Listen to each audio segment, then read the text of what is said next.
Casi al finalizar la empinada calle de adoquines que conducía al cementerio, uno de los caballos claudicó de sus patas delanteras y a punto estuvo de volcar el carruaje fúnebre.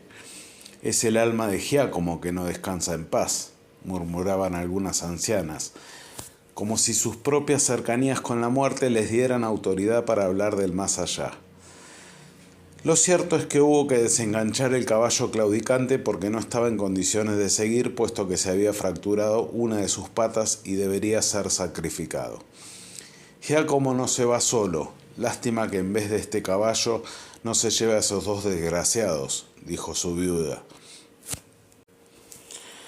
A duras penas, tirado por un solo caballo y empujado por algunos hombres del cortejo, llegaron al camposanto y Giacomo fue ubicado provisoriamente en el depósito general del cementerio, pero con toda la ceremonia que acompaña a estos casos.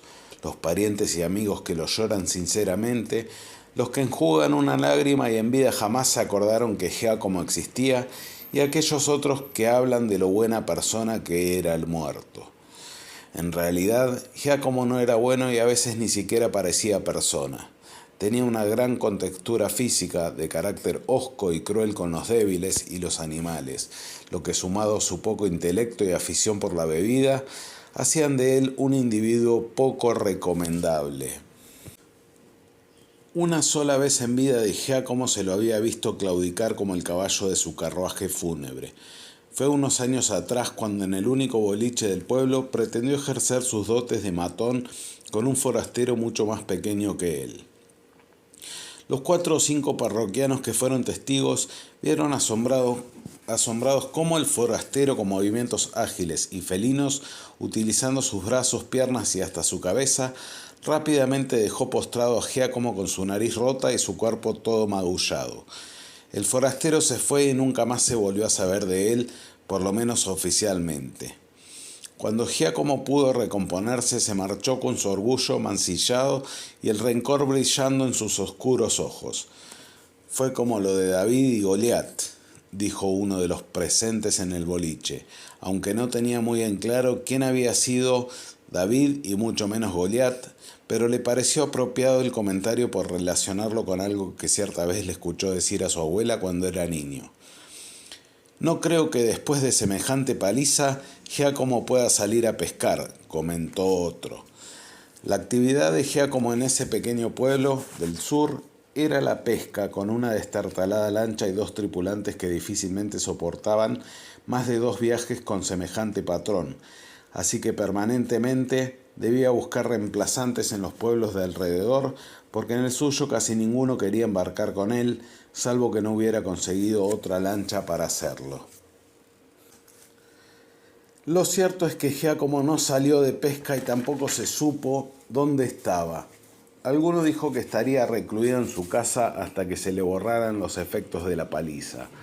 Otro, que vivía en las afueras del pueblo, dijo que le había parecido reconocer a Giacomo en aquella sombra que en bicicleta y a altas horas de la noche se alejaba del pueblo.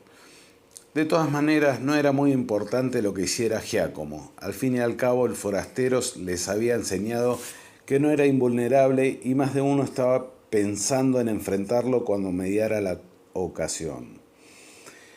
Pero como bien dicen, que del dicho al hecho hay un buen trecho y que el miedo no es sonso, cuando Giacomo reapareció por el boliche, nadie osó sostenerle la mirada por miedo a ofenderlo. Es que se daban 2 circunstancias. La primera era un revólver corto, probablemente calibre 38, que portaba en su cintura y que se encargaba de hacer visible abriendo su campera con cualquier excusa. La otra razón fue algo que había comentado el turco Saúl, un pintoresco personaje que una vez por mes recorría los pueblos vendiendo todo lo que se necesitara, desde peines hasta ropa de cama y pasando por mil artículos más. Este turco les contó que más o menos a 20 o 30 leguas de distancia y casi en la entrada de un pueblo vecino había aparecido un hombre mortalmente herido de 3 balazos calibre 38 en la espalda, que lo hubo encontrado el propio hermano de la víctima, pero que nada pudo hacer por el moribundo y murió en sus brazos. En los tiempos de nuestra historia había un comisario para toda una amplia región, así que este tipo de muerte que se producía una vez en cuando no era muy investigada, por cierto, y los únicos crímenes resueltos eran aquellos en que era muy evidente quién era el asesino o los que eran confesados por propia voluntad por los propios victimarios. Fue así que Giacomo recuperó y aumentó el respeto de sus convecinos. Pasado un cierto tiempo y cuando Giacomo desesperaba porque no tenía los 2 ayudantes que necesitaba para salir de pesca, se le presentaron 2 desconocidos pidiendo trabajo. Le dijeron que no eran de la zona y que estaban recorriendo la provincia haciendo todo tipo de trabajo, incluso ayudantes de pescador. También le dijeron que eran hermanos y otra serie de datos sin importancia. Giacomo los contrató de inmediato y esa misma tarde se hicieron a la mar. Mientras el rústico muelle iba quedando atrás, se preguntaba a sí mismo a quién le recordaban estos 2 hermanos. Al cabo de 5 o 6 días, y después de haber capeado un pequeño temporal que las disgregó, fueron retornando las pocas lanchas pesqueras del pueblo. La última en hacerlo fue la de Giacomo, pero sin Giacomo. Los 2 tripulantes dijeron no saber qué pasó, que durante el temporal lo vieron sobre la borda de babor mientras ellos manipulaban la red sobre la de estribor y que cuando terminaron de hacerlo notaron que ya no se encontraba en la embarcación, que estuvieron buscándolo durante 2 días y 2 noches y que optaron por regresar por temor a quedarse sin combustible. Al comisario de la zona, que se había hecho presente en compañía de 2 subordinados, le pareció olfatear cierto nerviosismo en uno de los 2 hermanos, por lo que decidió aplicar el procedimiento vigente para estos casos, pegarle mucho a los sospechosos hasta que confesaran.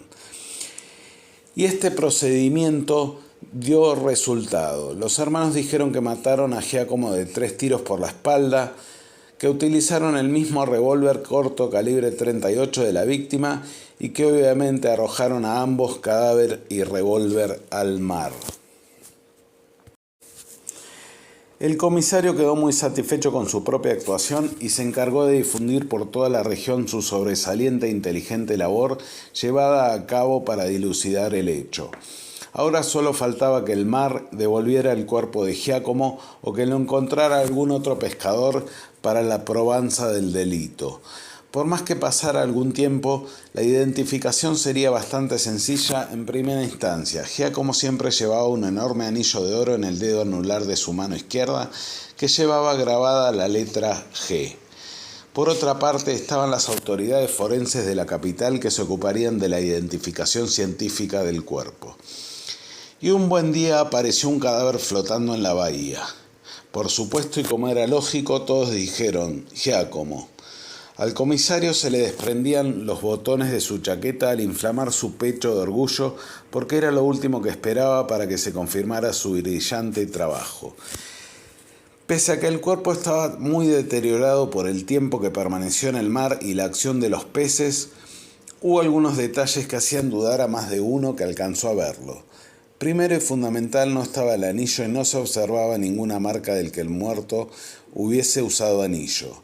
La contextura física parecía no coincidir con la de Giacomo, como así tampoco el color de su tez.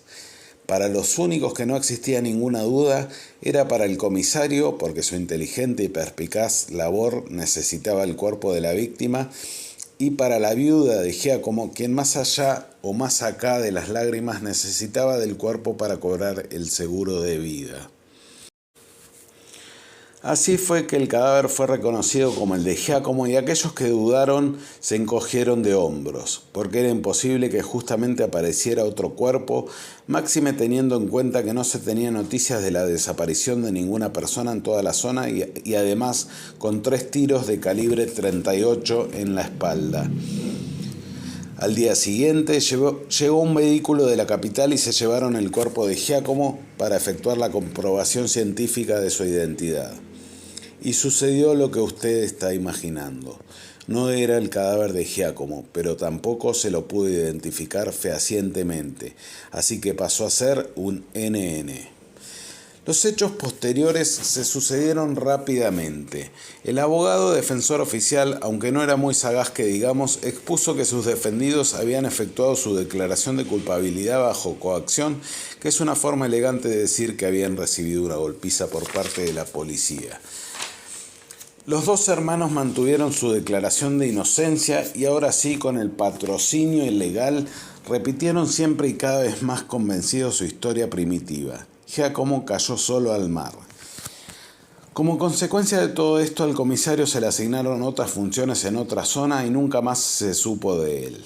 La viuda seguía jurando que ese era el cadáver de su marido y que la compañía aseguradora habría sobornado a algún médico forense para no pagarle el seguro.